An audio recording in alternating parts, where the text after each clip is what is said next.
Hey everyone, today we got a Kawasaki Mule in the shop here, and we're going to be going over this thing and figuring out why it won't start for the customer. So it cranks, but it will not fire. So let's just go here real quick and verify. Neutral.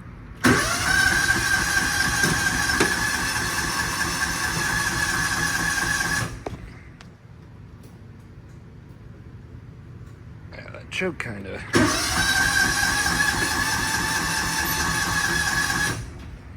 See here, I'm going to try to crank it and pull this choke out. Hard to do with one hand. Make sure we're getting full choke. Nope, no go. And just in case it loads up, what I like to do on that case after using choke, I'll give it full throttle, so if it did get enough fuel, it has a chance to maybe clean out the cylinder. And still no go. So at this point, what we're going to do, we're going to check, make sure it's got spark. So simple, we got our fuel pump here, got our air box. These are pretty simple machines. You know, fuel tank's right there. There's really a lot of stuff's actually pretty easy to access. Battery, they're just kind of a little bit heavier duty 4x4 golf cart. We got our dipstick here, spark plug cap. So let's take that. All right, I got this handy little tool. We got a little bit different tip. So on our spark plugs, what you'll find is you have a thread-on cap, a little bit bigger, or it's going to be a solid cap like that. The tip on here, this part here that I'm talking about, or what you'll have is just the threaded end on the spark plug there. So there's those two types. Now like this one, you could use that spark plug on either or. All you do is take that loose, which actually, speaking of, that's not supposed to be loose. That should just be kind of snugged on, and we can actually see, looks like somebody used pliers on it to try to tighten it up before anyways. All right, so since we got that, might as well just put it on our tool here. I have a couple of these I save from used spark plugs and stuff for this tool, but it gives us that good connection. Click that on in, and then what we want to do is take that, get that end there onto a ground, and we can set our gap. We kind of just need to see. So we'll set it a little bit wide and a little extreme, just kind of see if it sparks. If it doesn't, then we'll end up shortening that gap up. But real quick test here. Try to make sure that's in focus, and we got spark. And that's pretty good spark if you ask me. We're shooting that gap. Everything's working out. So next step, I want to say let's get that spark plug out of there, and we will go from there. I'm gonna go grab a tool real quick. All right, so we've got our 13/16. Now there's that little rubber. Gonna slip that on. Make sure we seat that plug the whole way, socket the whole way on the plug. Break it loose. Spin her on out. I do love these ratchets. So we look at that plug. It is wet. Trying to get that to focus there. We could see we're wet, so not good in all cases.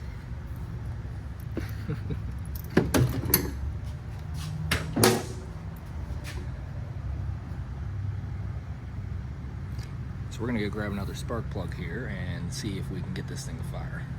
So we've got our new spark plug here, and just with that other plug, what I noticed, I gave it a little sniff of the plug there, and it ends up smelling like bad gas. So kind of no surprise there. I know this customer stated that they kind of leave it sit and on and off. The use isn't consistent, so it sits some, then it gets used.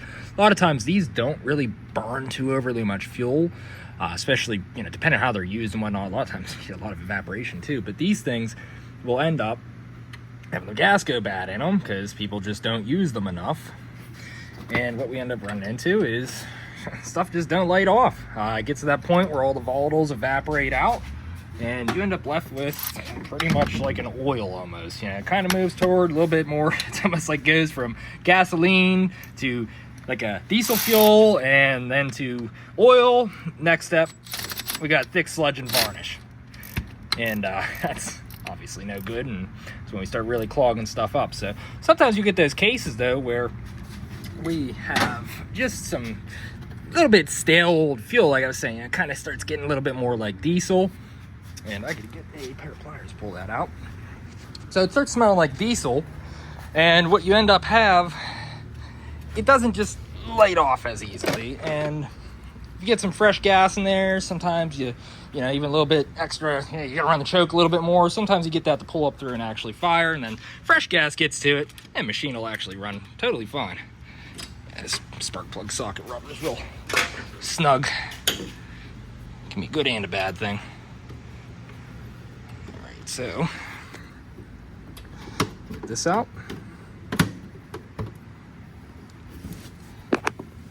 It's one-handed thing's a little bit tricky. This one seemed like should be quick enough to go over and I'll get good views not using the tripod. But a lot of cases with that fuel, whenever it gets to that point, it doesn't start building varnish.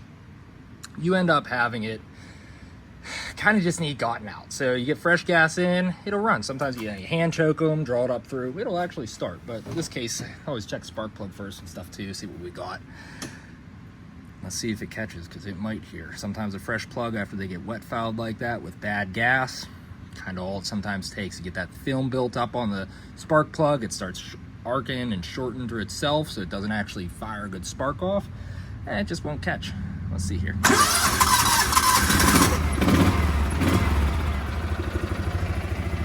So, simple as that. We had a fouled out spark plug, but why did it foul out this spark plug?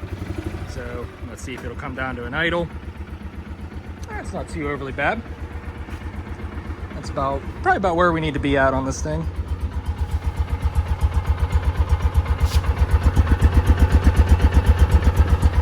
I can smell some bad gas in the exhaust there. Obviously, it hasn't been started. Customer's probably been cranking it a good bit, so we probably got some raw fuel built up in there, and it's just kind of working that out. So I will end up smelling that a little bit. But looking at this thing, I'm gonna bet that we're probably gonna have to flush out the rest of that gas. I'll end up doing that here shortly and just get some fresh gas back in it, and I think we're gonna actually be good to go on here. But next step, once we get the gas in, we're gonna check the choke adjustment, because the customer did mention it was maybe sometimes a little bit hard to start, and my thought is this is probably gonna stall the motor out here. But we go all the way, and actually like that. But when we don't, you see how that kind of fired there and caught some. So let's fire this up again. Remember I said, when they get loaded up, sometimes got to rev them a little bit. But the choke, you're in there, and then we got pulled extra. You just let it go, it doesn't pull the whole way out. So the customer may not be pulling the choke full way out. So it might just be as simple as we get this adjusted up a little bit and it'll be good to go.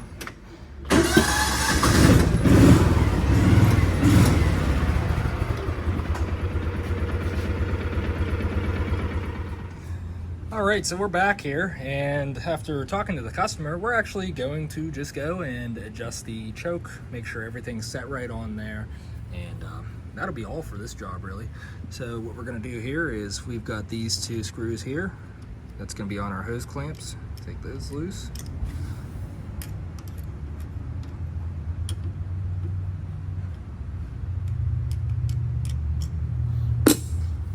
Loosen those a little bit just to make the video a little easier.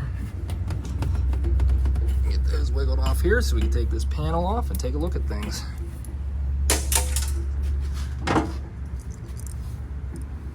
These tools are awesome to have.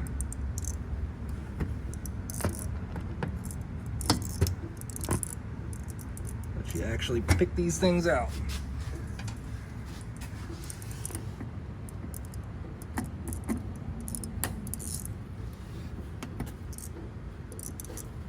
Get that dirt all built up on them, and they are tough. Let's get a wide angle here to see a little bit better.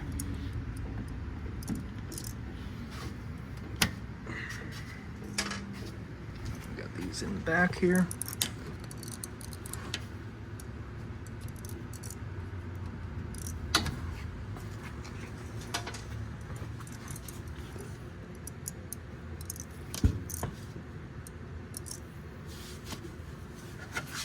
They help a lot, but they really still aren't perfect.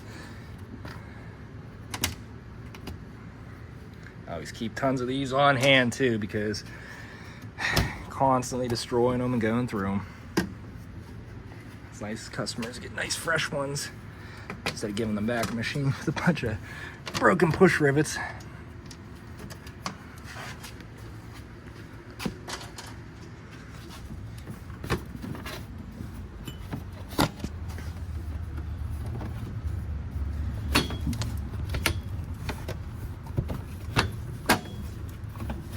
Just work that out. This has that away here. All right. That kind of squeezes in, goes up and out like that.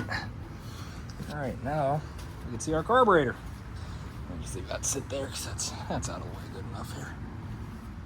So look, pull our choke, get a little bit, and then we hit, and we got that little bit extra. So, take a look what we got on. Well, looks to me like moving pretty good. Go and hit, and then that's pulling the throttle. So, what the customer's feeling there and asking is a little extra bit of how tight it gets. Now let's feel, because that throttle moves nice and easy, but when you go pull this, that little bit right there, you get that last bump of throttle. That's what it really likes on startup. That's a little bit tricky. So I'll try, give this a little bit of resistance. Oh yeah. I mean the lightest push on that. So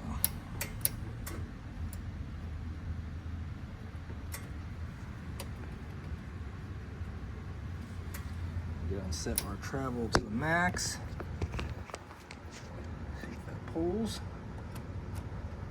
So yeah, with that choke going like that, I guess let's push on with my finger there. But what we're getting and what I like to check for here is actually how is it adjusted to go pull.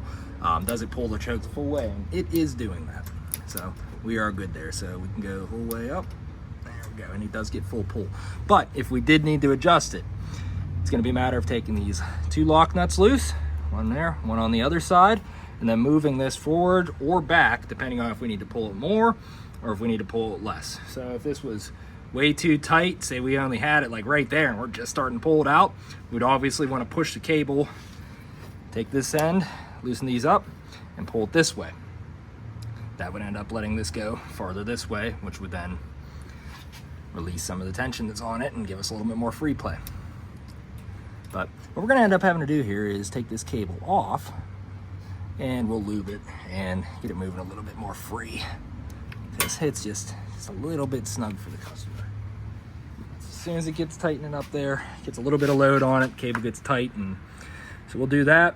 And then the customer's going to get it back. They're going to notice it, hey, pulls that choke just that real easy. Just like, I could push on it, almost effortless. Try to pull with the cable, just gets really tight. And that's just sometimes little things. You can try lubing them up. It might save this one. Sometimes it is easier to just replace, but I do like to try lubing them up first. It cleans them, lubricates, and a lot of times that ends up just freeing it up. Gets working almost like brand new. So we'll get that loose and we'll get the cable luber.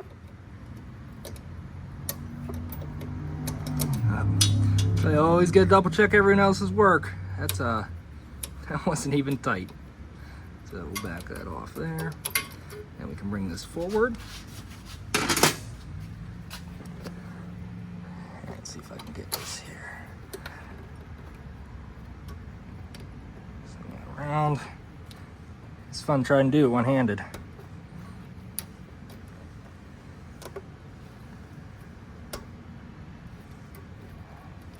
You guys get to watch me struggle. And all you gotta do is push that cable over. I said go up, line it up with that groove there, and it just pulls straight up out. This will come over here, get us to where we can actually work. What we wanna do, get this pulled out like that, and we're just gonna go and run these in. Could mark them, but I'll just set the free play again myself. So, got a cable luber tool here, cable big end, slides in there. It goes like your housing and stuff, adapters, any of that goes there. And the cable side with the barrel end on it goes to there. So let's get this thing set up on here.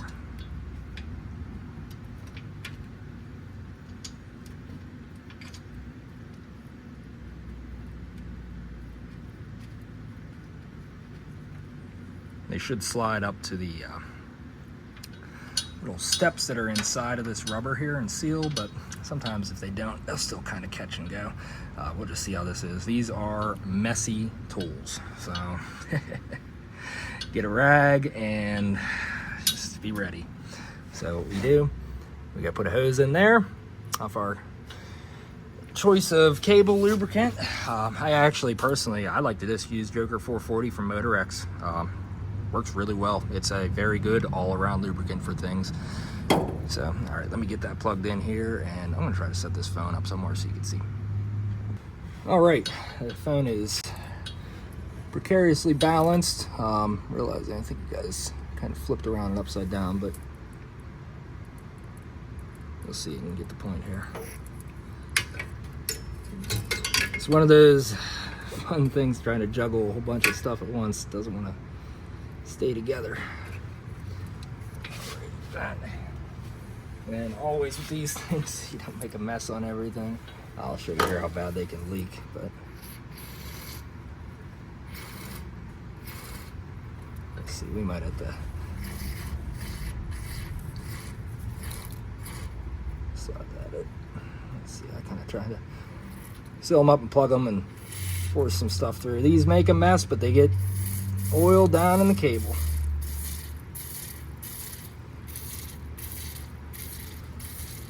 And ideally, you'd see the other end and see everything coming out, but we're not going to pull the dash apart for that. Shoot a little bit of cable lube in there. Pop out. Slip that out.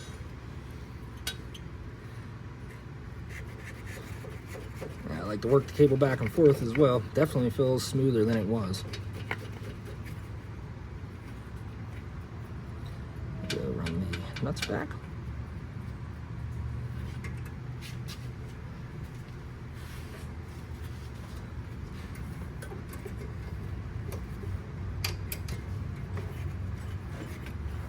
Let's move this stuff out of the way, I think. Everyone going for a ride. Oh, going for a ride again. Oh, I need to get a tripod for this. I think as soon as I go to this spot and mess with it, it's gonna mess up. Balance that whole time. All right, so we're gonna cut this, and I'm gonna get this all back together here, and we'll show you the motion here. All right, so we've got that set back, got it adjusted. I'm gonna move it, and it's definitely freer than it was. We go here, and we get that last little bit, ain't nearly as tight. A lot of times it's simple as that, and this will probably get better as we work it. Let's see if she starts easy. That's the function of it. You get that high idle.